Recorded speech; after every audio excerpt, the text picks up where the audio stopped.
Hi everybody, so I just did a really quick video earlier, so if you see a couple videos pop up, just know that this is not the same one, but it's beautiful outside, and I'm really loving my time out here, and so I figured I would do another really quick, short video. I'll try to keep this quick. I've been trying to keep them under 10 minutes because I talk a lot, I'm sorry.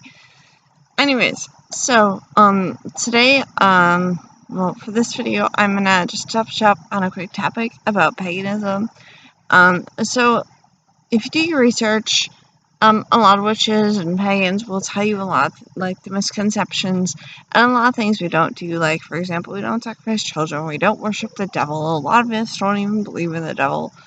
There's a whole, like, myriad. Just type in, like, what do witches believe, or whatever on Google, and, you can pretty much get that. And if you're curious, I can always, answer questions you do have. But the other question that comes up is, well, what do pagans and witches do? And I think a lot of it has to do with the morality and raising our kids, and so I really kind of want to start to, like, I really explore that too. Maybe do, like, separate videos or something where I'm really exploring that and really just kind of opening up and broadening that subject, because trying to keep this under 10 minutes while I explain exactly what we do and how I raise my kids as a witch and as a pagan is not exactly something I can do in 10 minutes or less. So, but just to give you a brief overview, just a little bit off the, like, to skip off the top, I think a lot of it comes down to people are wondering about morals and values, and, you know, I think that's up to every pagan or witch or whatever, magical, whatever, how they raise their children. So each parent is going to be different, but that would be like each parent in almost any religion. How I raise how me and David raise our two girls, we try to, kind of break everything down and make it very simple as they grew up. For me, I came from a pretty strong conservative Christian background. My mom was one Jehovah's Witnesses. My dad was, like, non-believer, I guess. So I did have a very Christian background, but and we do talk about Christianity some. In fact, I try to discuss a lot of different religions, because I want them to know that everyone does worship in a different way. But at the same time, I've also kind of put a foundation in place, so that they do have something. So it's not just like, oh, this scattered and, oh, you'll find your way. Hearing things. No bugs or something. I don't know. Anyways, so it's not just, like, scattered. You know, it's a lot more concrete than just that. But I don't use religion and spirituality to necessarily guide their path. You know, I try to teach them the values and principles and everything else just by being there and being a parent. We don't lie, we don't steal, not because God doesn't want us to, but because morally it's not right. You know, it hurts other people's feelings. You know, as a society, we aren't supposed to do that. That doesn't help anyone. It just hurts people. And it doesn't really benefit anyone except yourself, which is selfless, right? And that's just not a good thing to do. We don't do it. So it's, you know, trying to find ways to teach them that without throwing religion and spirituality in. And trust me, it is definitely very, very, very possible. It's not that difficult. But at the same time, I also encourage their imagination, and I encourage, when they do want to talk to fairies and dragons. You know, growing up, a lot of people are like, oh, that's kid stuff. Well, I see those as possible guides, like with angels and saints. I mean, what's the difference between fairies and angels?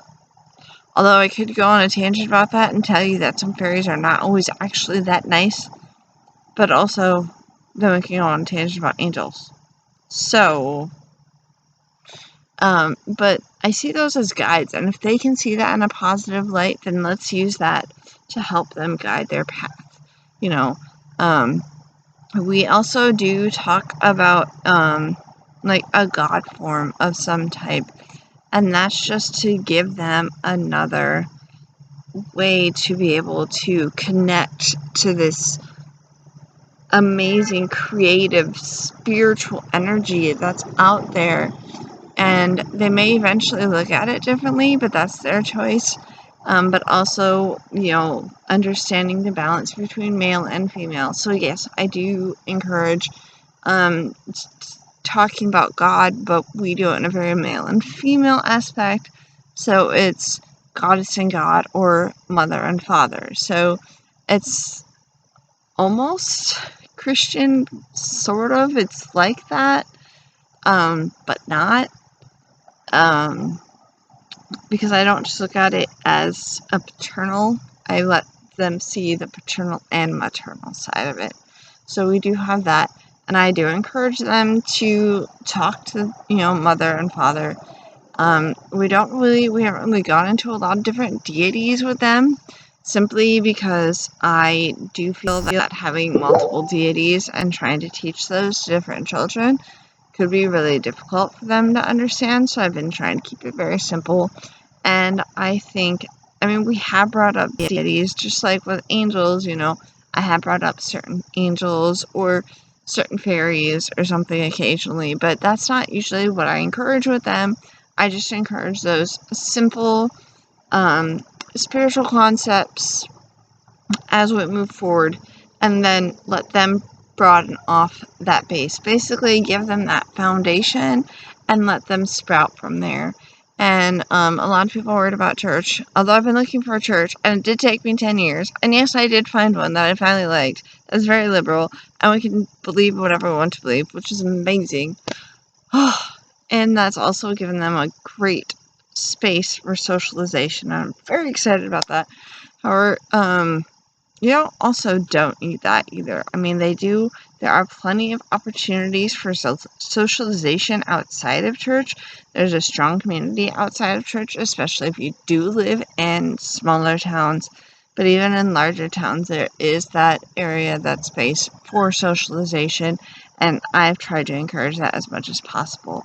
And of course, you know, we are part of a coven, but even without that coven, there is definitely always areas to get involved in your community or whatever, and just encourage that socialization in other ways, and it doesn't have to be religious or spiritual. I'm trying to think what else. Oh, and ceremonies and rituals. We do spirit ceremonies and rituals at home. I've kind of gone over those in later videos, but I'll touch up on those again. Just because I do, I almost should pause this so I can figure out how to word this correctly, but I won't. I do like them growing up with a little bit of ritual, I guess, just because I think it's neat, and it's something that over time they get used to and they can participate in. But even our rituals, we fill them with love and joy and dancing, and they're very happy, very joyful, and sometimes I let them do their own. And yes, we did do, I think it was a unicorn ritual once, and Anu was 5 and she led it, and it was fun. So I will keep trying to post on things like that, just to answer some of those basic questions, and that way people help them understand, I guess. So it's not a bad thing to grow up in a witchy household, and it doesn't have to be scary, it doesn't have to be weird, it doesn't have to be anything. It can definitely be done and still allow them for their growth on a spiritual, emotional, mental level. And I'm almost under 10 minutes, well, I'm gonna go. Have a great day and peace out. I love you all.